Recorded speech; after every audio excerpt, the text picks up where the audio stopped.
everybody.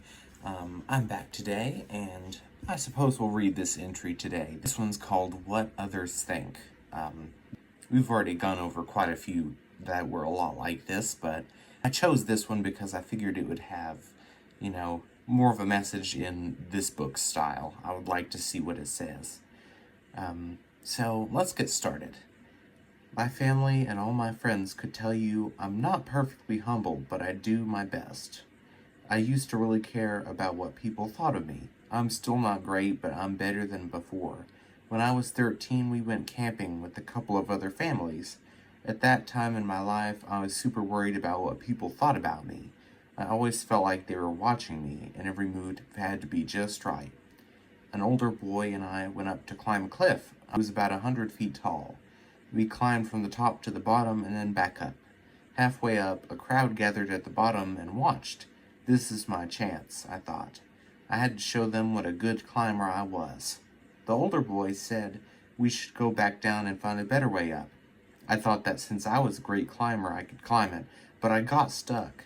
Instead of going down, I stopped, and I just got weaker and weaker. My legs had pretty much no grip, and I was hanging by my arms. I hung until all my strength was gone, which wasn't long. I slipped, but the Lord gave me strength, and I caught myself and hung on just until my wiser friend's dad lowered a rope. It was humiliating, but I learned to not care about impressing people. I have great friends that like me no matter what I do.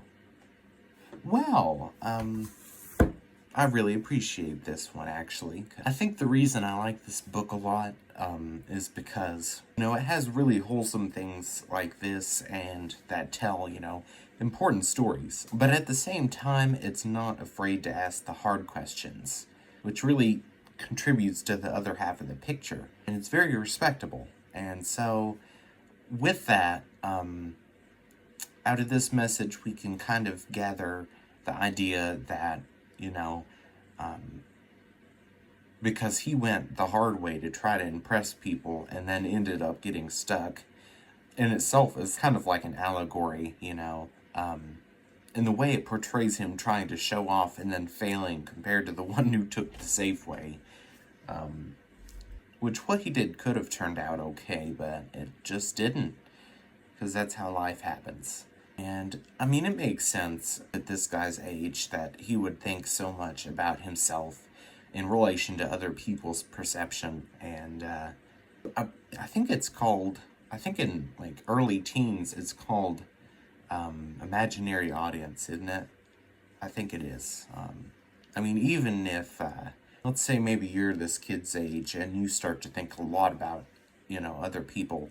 And, if you're not naturally like that, you're probably just passing through a phase, although some people would be like that even before then. So, whether you are or you aren't, this is still an important message, but especially for those who overestimate their own abilities.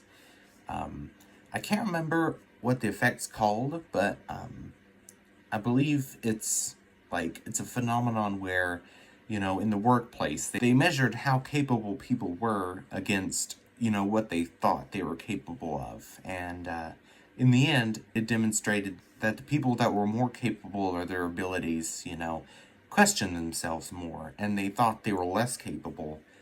And the opposite's also true. People who overestimate themselves usually aren't as capable as they think. It's interesting how that kind of, bleeds from the workplace into other sections of life, like self-help or overall confidence level. To an extent, I understand I'm kind of getting off topic here, but to an extent, I think it kind of portrays that more intelligent people are probably more likely to doubt. I think that because, intelligent people tend to be more receptive about things and want to see things from other points of view, and just the fact that somebody like this would be doubting themselves already shows that they want to understand how good or bad they really are, and that they just go for the worst assumption, because some people think pessimism is a pretty good defense mechanism, and to a degree it makes sense, and some self-doubt can be healthy when you're going through, a phase of change like this man did. So thank you guys. I was glad to look at this moral with you today, and I'm looking forward to being back here tomorrow. I'll see you then. Bye-bye.